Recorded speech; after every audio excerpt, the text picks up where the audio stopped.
still searching for answers a year later.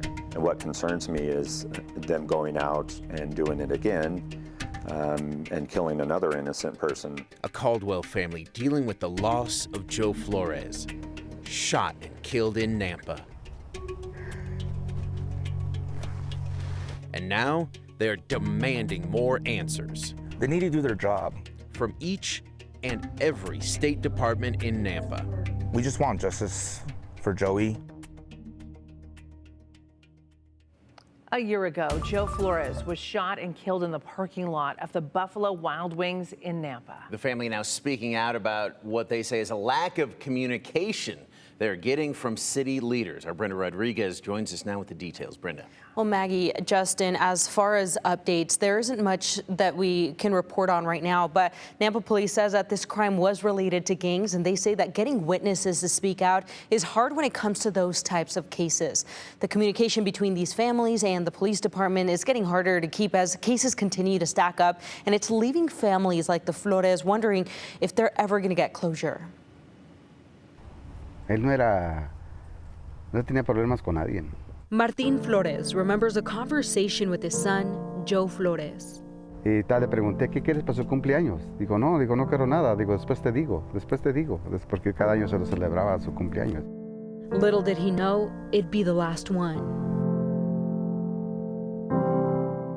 They call me and they're like, hey, Joey's hurt. Joe's brother, Chris Flores, had just flown back home from a work trip when he received the phone call that changed his family's lives. I see my brother's lifeless body on the black pavement floor and his feet sticking up. And that's when I realized something really bad had happened. ¿Cómo se sintió eso? No hay palabras para explicar eso. Mal. On September 1st of 2022, Joe Flores was shot and killed right here in this parking lot in front of Buffalo Wild Wings in Nampa. I can't even explain the feeling. The feeling of losing his little brother. Who had everything going for him. He was living his best life. Nampa Police Lieutenant Jamie Burns recently took over the investigation. He says the case involves people known to be in gangs. The way I look at it is, in this shooting scenario, you have an innocent bystander that was shot by a thug, and they took his life. A year later, the case is still under investigation with no arrests. So there's several suspects that we have in mind on the entire incident, and then we are narrowing down. Burns says getting tips from the community is always harder when the crime involves gangs. I think at the end of the day, the right thing to do is, especially if you know somebody that's a violent person that can commit the same crime again, and you can potentially prevent that.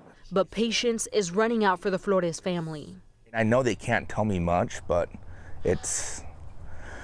I'm like, we're not getting anywhere with this. Chris says communication with the Nampa Police Department is not what he expected. The lack of communication from Nampa PD to us and our family, and the lack of information. And every time we talk to them, they just try to spin it off. And it's something Burns doesn't deny. He says it's a work in progress. The last time I talked to him, I admitted my faults in that, and I had a million excuses for him. I took over the role of just calling him every 2 weeks or sending a text to him. But again, without having a lot of updates for the case, there wasn't a lot of information. The lack of information making Flores believe the department is not serving the entire community. I just feel like just because my brother was Hispanic, they don't want to pay as much attention to his thing. But Burns says that's not the case. I think it's fair for them to feel that way. It's not fair for them to think that we operate at that standard. Because of human life, it doesn't matter, again, the color of his skin. It doesn't matter what his past is. Any investigation that we look in, you have to look beyond that. Another issue, Burns says the department is operating with limited staff, making it harder to keep up with each case. Every division, from our patrol division to our detectives, they're short-staffed. He says cases involving violent crimes, domestic violence, and crimes against a person are assigned to a detective and a victim witness coordinator that's responsible for communicating with family. Regardless of how many cases are coming in, we're still obligated to maintain that open line of communication with our victims and families. Right now, Burns says the department has 10 detectives, each assigned between 7 to 10 cases. They're pouring their hearts and souls into this because we all want the cases to be to come to justice and families and victims to be some closure in a case. And I know this family really wants that closure. And closure is something the Flores family has been waiting over a year for. Nosotros no queremos problemas, no queremos nada. No queremos justicia, que se haga justicia. Sabemos quién fue. As they wait for answers, memories are the only thing keeping Joey close to their hearts. Joe was a very kind, loving gentleman that literally would help take his shirt off his back to help anybody.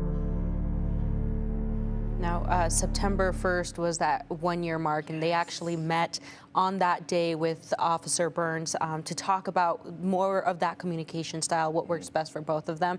They both agreed that they were going to keep in contact for 2 weeks for follow-up. That's good to hear. All right. Yeah.